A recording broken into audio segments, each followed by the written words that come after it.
Clearance சேலில் இருக்க short chain ஒரு 4 design இதில் பார்க்கலாம். ஏன்னா ஒரே வீடியோவில் உங்களுக்கு காட்டும் போது ஒரு ப்ராடக்ட்டுக்கான கோடு நீங்கள் பார்த்து புக்கிங் பண்ணுவீங்க அப்படிங்கிறதுக்காக தான் இந்த 4 ஷார்ட் செயினுமே கிளியரன்ஸ் சேலில் நான் போட்டிருக்கேன்.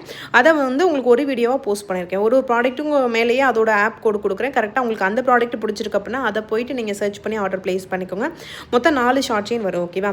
நம்ம ஆர்டர்ஸ் எல்லாமே ஆப்பில் மட்டும்தான் எடுத்துகிட்ருக்கோம். அதுவும் இந்த கிளியரன்ஸ் சேல் போடும்போதுலாம் ஆப்பில் நீங்கள் வந்து புக்கிங் பண்ணுறது ரொம்ப உங்களுக்கு ஈஸியாக இருக்கும். ஏன்னா ரொம்ப சீக்கிரமே ஸ்டாக் அவுட் ஆகிடும்.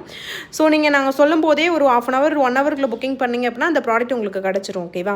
ஸோ ஆப் டவுன்லோட் பண்ணாதவங்க டவுன்லோட் பண்ணி வச்சுக்கோங்க. இல்லை எங்களுக்கு ஆப்னா என்னே தெரியாது, எங்களுக்கு வந்து புக்கிங்கே பண்ண தெரியல அப்படின்னு நினைக்கிறவங்க, நான் நேற்றுலேருந்து ஒரு வாட்ஸ்அப் நம்பர் கொடுத்துருப்பேன். அந்த நம்பர்கிட்ட கேளுங்க.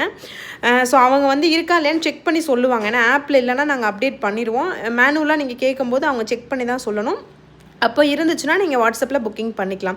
அதுவும் தெரியாதவங்க ப்ராடக்ட் புக்கிங் பண்ணணும்னு நினைக்கிறவங்க மட்டும் டைம் பாஸ் என்கொயரி அந்த மாதிரிலாம் எதுவுமே அதுக்கு ரிப்ளை பண்ண மாட்டாங்க. ஆர்டர் எங்களுக்கு வேணும் கன்ஃபார்மாக அப்படின்னு நீங்கள் சொன்னீங்கன்னா அதுக்கு உங்களுக்கு ரிப்ளை பண்ணி எடுப்பாங்க. தெரியாதவங்களுக்காக தான் நான் அந்த மாதிரி ஆப்ஷனை திரும்ப கொண்டு வந்திருக்கேன். நான் ஃப்ரீக்வெண்ட்டாக நிறைய பேர் திரும்ப ஆப்பில் புக் பண்ண தெரியலன்னு கமெண்ட் பண்ணதுனால.